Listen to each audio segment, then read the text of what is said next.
So ngayon naman mga idol, papalitan natin yung round ito. So papalitan natin to. Ito kasi nandito siya, nandito. So tatanggalin natin to. So natanggal ko na dahil first time kong buksan. Ito yung mga tornilyong natanggal natin, tsaka screws. So lahat lang yan. So dito, ayan, may mga ano naman yan eh. So dyan, dyan, dito sa likod, dito sa likod. So bago mo makuha tong air filter na to, eto, tanggalin mo muna to. Ayan lang naman yung mga screws niya eh. Yan. Tapos yun doon. So gumamit tayo ng torch dyan mga idol, torch. Okay. Ay nako, tsaka ito yung mga push pin. Yan, tanggalin din. Okay, so tanggal ko na kanina to. So napakadumi niya mga idol. Dumi oh. Okay. So ma-access na natin tong round filter, no? So dito naman tanggal na rin natin yung mga ano, screws. Ito, meron ba siya dito?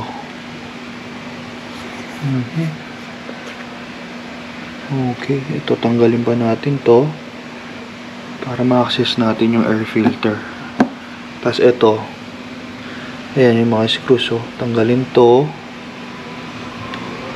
Ayan, mga screws para naman mapalitan natin to. Grabe, daming prerequisites bago natin ma-access. So tingnan mo, mabuhangin, no? So talagang palitan na natin to. Mura lang naman. Akala ko pagbukas natin dito matatanggal na natin tong takip ng air filter. Kasi ang dami pa natin tinanggal sa loob, oh. Ayan, oh, sa kasulok-sulukan. Galing, secured. Anyway, ayan yung mga natanggal nating screws, tornilyo tsaka screws. Ayan, so ito. Okay, so yun. So hindi pa tayo magpapalit ng filter.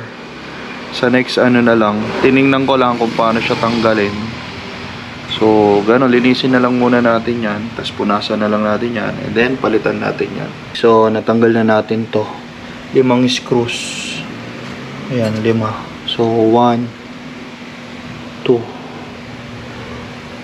3, 4, 5. Ayan, so ma-access na natin siya. So tingnan nyo mga idol, oh. Puno ng buhangin. So ito yung papalitan natin dito. Okay, tingnan nyo nga naman yung difference nya mga idol. Ito yung luma at ito yung ipapalit natin. So yan, diba? Ay nako. Yun, nalagay na. Bagong bago. Let's go.